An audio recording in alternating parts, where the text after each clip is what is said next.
I think दुनिया इसको बड़े मुस्बत तरीके से देख रही है।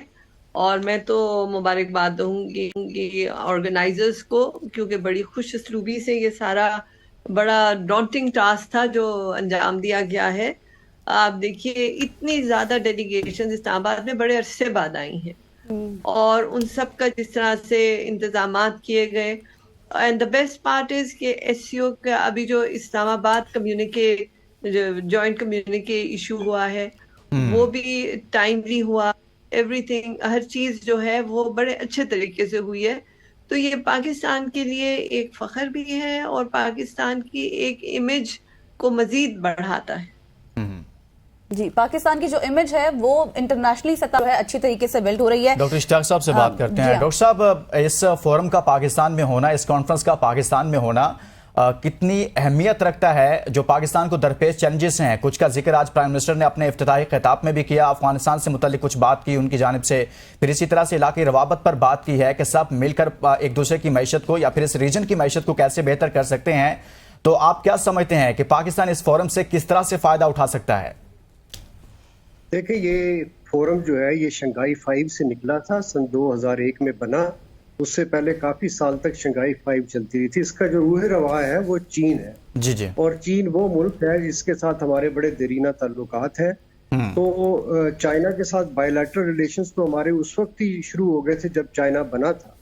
तो शंघाई 5 के साथ भी हम एंगेज किया, हमने एससीओ के साथ जब ये बनी उस वक्त से एंगेज किया, और आखिर में अगर हम फुल मेंबर बने सन 2017 में हिंदुस्तान के साथ, तो जाहिर है कि रोटेशन पे ये जो डिफरेंट इसकी ऑर्गेनाइजेशन स्ट्रक्चर्स है, जिसमें हेड्स ऑफ स्टेट की जो फोरम सबसे बड़ा है, उसके बाद ये दूसरा हेड्स ऑफ गवर्नमेंट की काउंसिल है। तो रोटेशन पे पाकिस्तान के हिस्से में इस साल सन 2023-24 का साल आया। और उसमें जैसे कि नायला चौहान साहबा ने कहा कि बहुत हमारे अंदरूनी तौर पे, खास तौर पे टेररिज्म और जो पॉलिटिकल इंस्टेबिलिटी का था, उसकी वजह से हमें बड़े इसकी ऑर्गेनाइजेशन में बड़े दिक्कत थी, लेकिन बड़ी खुश उसलूबी से हुआ ये। और इसमें जाहिर है कि इसका जो एरिया ऑफ एक्टिविटीज है वो बहुत सारी, इकोनॉमी है, इंफ्रास्ट्रक्चर है, एनर्जी है, कल्चर है, टेररिज्म है। जी जी। तो उन तमाम इश्यूज को जॉइंट कम्युनिके ने कवर किया है। और मेरे ख्याल में जैसे कि पहला कहा गया कि पाकिस्तान पिछली एक दिहाई से बड़ा आइसोलेटेड था इस खित्ते में, और जाहिर है हिंदुस्तान ने बहुत इसमें किरदार अदा किया कि हमें इंटरनेशनली और रीजनली आइसोलेट करने की कोशिश की। लेकिन मेरे ख्याल में ये जंप स्टार्ट है पाकिस्तान के लिए, और इसके आगे हमें अपना एससीओ और बहुत दूसरे जो फोरम्स हैं, चाहे वो ऑर्गेनाइजेशन स्ट्रक्चर्स हो या इनफॉर्मल नेटवर्किंग हो, उसके अंदर हमें इसके ऊपर बिल्ड अपॉन करना चाहिए। जी, अब यकीनी तौर पर ऐसा ही। डॉक्टर मंजूर आफरीदी, माहिर बैनुल-अक़वामी अमूर, हमारे साथ मौजूद हैं। डॉक्टर साहब, चूंकि अफगानिस्तान के मामलात पर आपकी काफी अच्छी ग्रिप है, इस मुतालिक मैं आपसे पूछना चाहूंगी, जिस तरह अगर हम चीन की बात करें तो चीन इस खत्ते के अंदर जो है वो इक्तिसादियात को आगे बढ़ाना चाहता है, लेकिन कुछ कुव्वतें ऐसी हैं जो इसको सबोताज करना चाहती है और मुसलसल जंगी मैदान भी बनाना चाहती हैं। अगर हम बात करें रूस, यूक्रेन और भी बहुत से मसाइल हैं, लेकिन अफगानिस्तान जो है वो इसका हब है। तो ये अफगानिस्तान के लिए अपने लिए भी बहुत ज्यादा मसाइल पैदा कर सकता है। जी, इसी तरह ये शंघाई ताउन तंजीम जो है इसकी बड़ी अहमियत है, और ये अफगानिस्तान के सिलसिले में भी जो है अपनी इक़दामात कर चुका है, और आगे भी ये बहुत उम्मीद अफजा है। वो इसलिए कि ऑलरेडी अगर हम शंघाई ताउन तंजीम की बात करें तो ये एक मल्टीलेटरल फोरम है।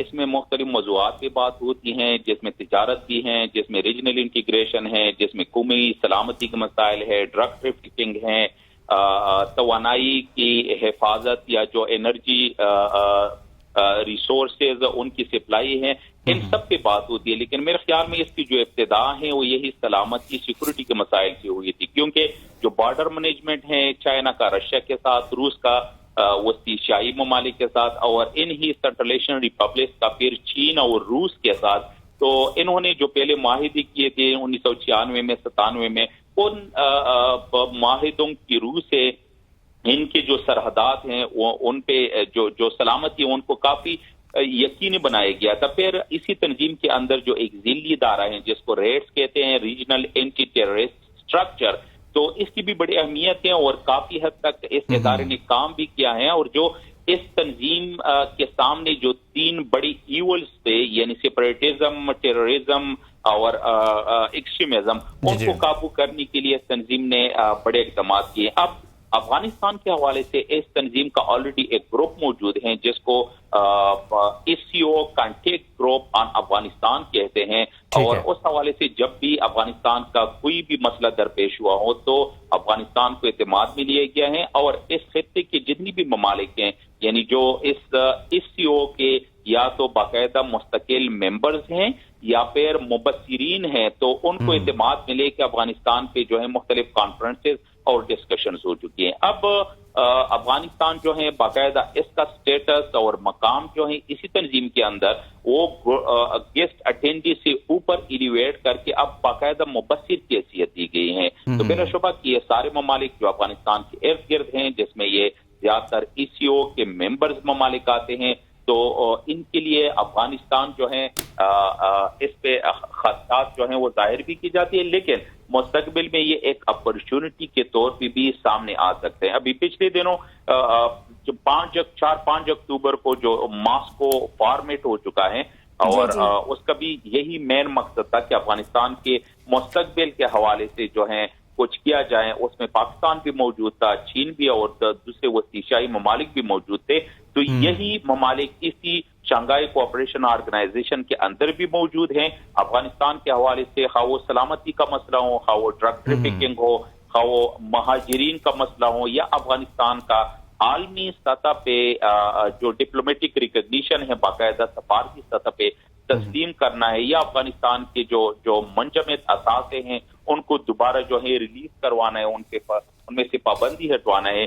तो ये सारे वो हवालाजात हैं जिस लिहाज से ये SCO के जो मेंबर ममालिक हैं, जिसमें पाकिस्तान बाकायदा शामिल हैं, ये सारे कंसर्न्ड हैं। और मेरे ख्याल में कि अब अफगानिस्तान का जो मसला है, खासकर नेटो और अमेरिका के इनखिलाफ के बाद, खासकर दोहा एग्रीमेंट के बाद, यानी पिछले अगर हम 3.5 साल में देखें तो अब एक रीजनल अप्रोच को अपनाया जा रहा है, जिसमें रूस और चीन जो बड़ी कुव्वतें हैं वो काफी फाल नजर आ रही हैं। साथ साथ पाकिस्तान बिलाशुबा जो एक नजदीक तरीन और एक मुश्तरका सरहद रखने वाला अफगानिस्तान का पड़ोसी मुल्क है, इस हवाले से तो ये भी काफी मुतहर्रिक और फाल है, क्योंकि अफगानिस्तान में जो भी डेवलपमेंट होगी, खा वो मुस्बत अंदाज में या मनफी अंदाज में, उनके असरात जो है पड़ोसी ममालिक और सबसे ज्यादा यकीनन के पाकिस्तान के जो है वो असरात पड़े।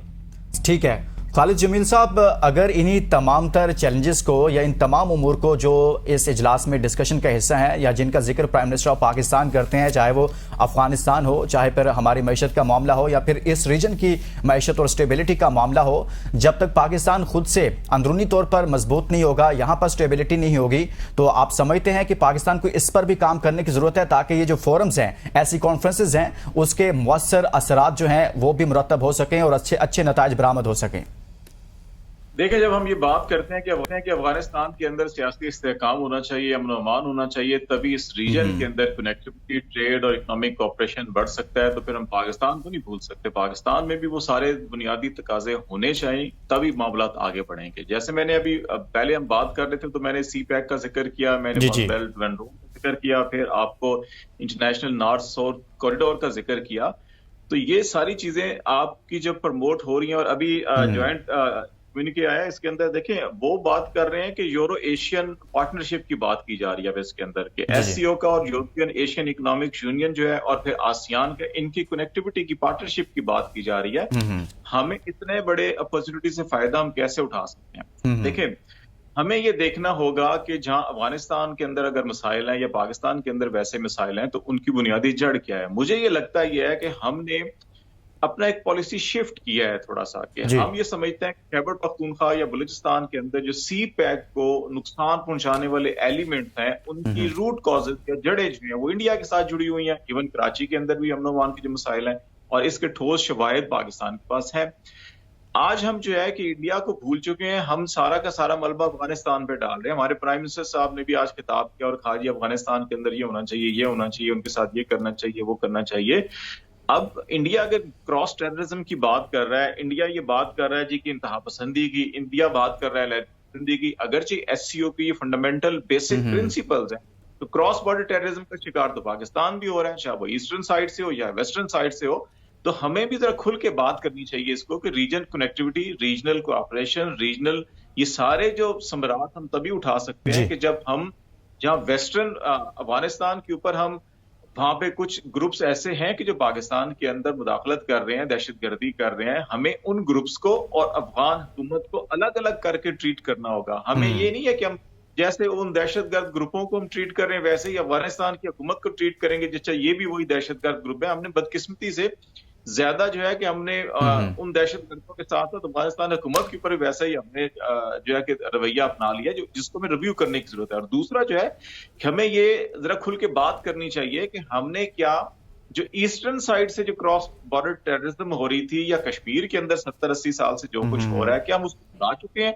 तो भुला चुके हैं तो फिर कौम को हमें बता देना चाहिए कि नहीं जी आप इसको छोड़ें, ये चैप्टर क्लोज है। अब अफगानिस्तान के साथ हमने दो हाथ करने और हमने सेंट्रल एशिया की तरफ बढ़ना है और उसके लिए हम जो है कि पीछे छोड़ दें सब कुछ। क्या ये होना है या नहीं होना है? आज ज्वाइंट कम्युनिकेशन के अंदर एक और जो पॉइंट है वो है कि जो ममालिक हैं अगर उनके दरमियान कोई डिफरेंसेस हैं, इख्तलाफात हैं या डिस्प्यूट हैं, वो डायलॉग के जरिए पुरअमन तरीके से बात की चाहिए, हल होना चाहिए।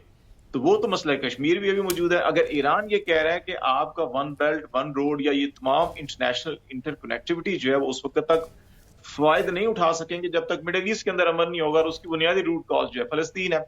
साउथ एशिया के अंदर अगर आपका वन बेल्ट वन रोड का सी रूट जो है सारा का सारा उधर है, सी पैक आपका जो है गिलगित बल्तिस्तान से लेके ग्वादर तक आ रहा है और इसको इंटरप्शन जो है वो ईस्टर्न साइड से हो रही है। तो ये सारे अपराध तभी होंगे ना जब इसको पॉइंट आउट करेंगे आप इन फोरम्स के ऊपर, आप कलेक्टिवली इसके ऊपर बात करेंगे। अगर हम बात ही नहीं करेंगे और सिर्फ मलबा सिर्फ अफगानिस्तान डाल देंगे तो मेरा ख्याल है कि हम जो है कि वो रेत में शुतुरमुर्ग की तरह सर दे के तो बैठ जाएंगे या कबूतर की तरह आंखें बंद कर लेंगे, लेकिन मसाइल जूंकते रहेंगे।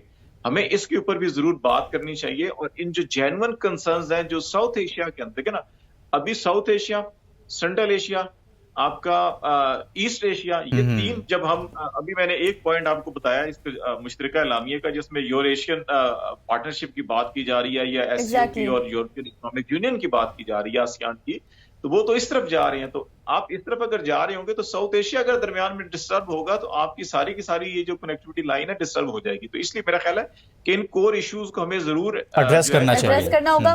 ये खालिद साहब यही पॉइंट इसी पर जो है वो नाइला चौहान साहिबा से भी पॉइंट लेते हैं।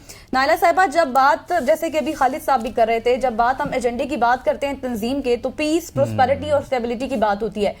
लेकिन अभी जब खालिद साहब कह रहे थे कि फायदा कैसे उठाया जाए और उसके जो मसाइल हैं उनकी बुनियादी जड़ जो है वो देखना बहुत ज्यादा जरूरी है, जिसमें उन्होंने कहा कि सारा का सारा मलबा जो है वो हम अफगानिस्तान पर डाल देते हैं लेकिन इंडिया भी इसमें मुलव्विस है। तो आप क्या समझती हैं किस तरह से ये इश्यूज जो है वो रिजॉल्व होंगे? देखिए, ये एक बड़ी कम्प्रिहेंसिव एसोसिएशन है। इसमें आपने अगर इस्लामाबाद कम्युनिके देख लिया हो उसमें सारे इश्यूज उन्होंने डील किए हैं।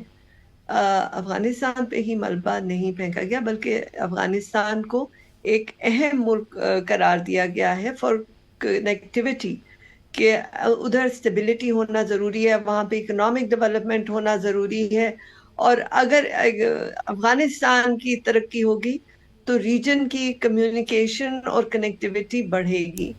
उसको इतना नेगेटिव तरीके से नहीं किया गया बल्कि एक पॉजिटिव तरीके से किया गया। एससीओ का, यू मस्ट अंडरस्टैंड कि एससीओ का जो टेम्परामेंट है ना वो म्यूचुअल रिस्पेक्ट का है, सॉवरेनिटी की रिस्पेक्ट का है, और इंटरनल मैटर्स में इंटरफेरेंस का नहीं है। जब भी हम बात करते हैं एज एससीओ मेंबर्स तो हम एक दूसरे की इज्जत और एहतराम करते हुए हम कहते हैं कि ये मसाइल हैं जो एड्रेस होने हैं। और जैसे पहले जिक्र हुआ कि इसके काफी टियर्स हैं। सबसे ऊपर जो है वो हेड्स ऑफ स्टेट्स का जो है काउंसिल है, वो आस्ताना डिक्लेरेशन में उन्होंने आपको एक जनरल फ्रेमवर्क दे दिया। उसके बाद हेड्स ऑफ गवर्नमेंट का है जो पाकिस्तान इस्लामाबाद कम्युनिके ने दे दिया। उसके बाद आप देखिए कि वो मिनिस्टीरियल लेवल पे और heads of different organisation level पे उसकी इम्प्लीमेंटेशन पे फिर बात होगी। तो डायरेक्शन जो है वो लीडर्स देते हैं और फिर जो डिफरेंट इम्प्लीमेंटिंग बॉडीज हैं वो उस पे इम्प्लीमेंटेशन पे फिर काम करेंगी। इसके अलावा अब जो आप जी। देख रहे हैं यूनाइटेड नेशंस के साथ मजीद एसोसिएशन के, वहां पे एक रेजोल्यूशन हो एससीओ के डिक्लेरेशन पे कि यूनिटी हो दुनिया में, पीस बढ़े, हार्मनी बढ़े और सबकी इज्जत के साथ हो। उसके साथ आप आसियान के साथ भी कर रहे हैं, आप यूरेशियन यूनियन के साथ भी कर रहे हैं, आप तमाम रीजन और इंटरनेशनल ऑर्गेनाइजेशंस के साथ भी एससीओ जो है वो लिंक हो रहा है। तो एससीओ जो है मेरे ख्याल में उसकी अहमियत, जैसे डॉक्टर इश्तियाक ने पहले बताया कि 1996 में शंघाई 5 था, सिक्योरिटी बेस्ड था, लेकिन अब जो है ये इतना वसी हो चुका उसमें है, वुसअत आ रही है। ठीक कह रही नाला चौहान साहब, आप ठीक, उसमें अब वुसअत आती जा रही है। डॉक्टर इश्तियाक साहब से ही जानना चाहूंगा, डॉक्टर साहब एक तरफ तो एससीओ और दूसरी जानिब दुनिया के बड़े बड़े इत्तेहाद, बड़े बड़े अलायंसेस जिनमें नेटो है, G7 है और इसी तरह से G20 है, दीगर अलायंसेस हैं, दीगर बड़े बड़े इत्तेहाद हैं, और इसी तरह से इसी रीजन में वेस्ट का कुछ इंटरेस्ट रहा है, मौजूद है और आने वाले वक्त में भी होगा। तो इन तमाम तर अवामिल को सामने रखते हुए एससीओ को कैसे देखते हैं आप? क्या इसके लिए कोई चैलेंजेस हैं सामने वेस्ट के इंटरेस्ट को सामने रखते हुए? देखिए, जब ये एससीओ मार्ज वजूद में आई थी सन 2001 में, तो उसके कुछ साल तक जो इसकी जो परसेप्शन क्रिएट की गई थी वेस्टर्न मीडिया या एकेडेमिया में जी, वो ये थी कि समहाउ ये कोई एक अनदर एशिया से नेटो इमर्ज कर रहा है, नेटो का राइवल, जो कि रूस और चीन मिल के लीड कर रहे हैं। मेरे ख्याल में ये कुछ सालों के बाद ये फिर जो तासुर था ये जायल हो गया। इसलिए जायल हुआ बिकॉज अल्टीमेटली ये जो रीजनल ऑर्गेनाइजेशंस होती हैं इनकी प्राइमरी एक्टिविटी इकोनॉमिक इंटीग्रेशन पे होती है जी। तो चूंकि चीन जो है वो इक्तसादी तौर पे पिछले 4 दहाइयों के अंदर एक उभर के मुल्क आया है, ना सिर्फ एशिया के अंदर बल्कि पूरी दुनिया में। तो चीन की जो एक रिफ्लेक्शन है ग्लोबल लेवल पे, वो एससीओ एक एज एन इंस्टीट्यूशनल सेटअप उसकी रिफ्लेक्शन है। सही। और जाहिर है कि रूस ने भी इसके साथ ज्वाइन किया, लेकिन रूस और चीन की प्रेफरेंसेस थोड़ी सी डिफरेंट रही है। मसलन चीन जो है वो इंफ्रास्ट्रक्चर पे फोकस करता है, रूस एनर्जी के ऊपर फोकस करता है, उसकी इंटीग्रेशन की बात करता है। लेकिन जो बाकी ममालिक जिन्होंने ज्वाइन किए, खासतौर पे full members, Iran, Pakistan, Hindustan और दूसरे यूरेशियन जो कंट्रीज हैं, उनका इंटरेस्ट ये है कि ये एक जायंट इमर्ज कर रहा है और इसकी फिलॉसफी इसके पीछे ये है जियो इकोनॉमिक्स की, कि हम तमाम मुल्क का शेयर्ड इंटरेस्ट है इकोनॉमिक इंटीग्रेशन के अंदर।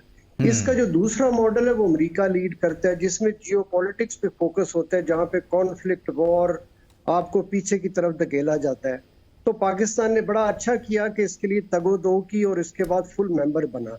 अब इसमें 2 बातें मैं बड़ा जरूरी करूंगा, क्योंकि पहले वो खालिद साहब ने बात की। देखिए, हमें इसको बड़ा फ्रैंकली डिस्कस करना चाहिए। कभी भी किसी भी मुल्क के अंदर जब तक अंदर की सूरत हाल ठीक ना हो तो बाहर से आप इंटरवेंशन या इन्फ्लुएंसेस या खतरात एक्सपेक्ट कर सकते हैं।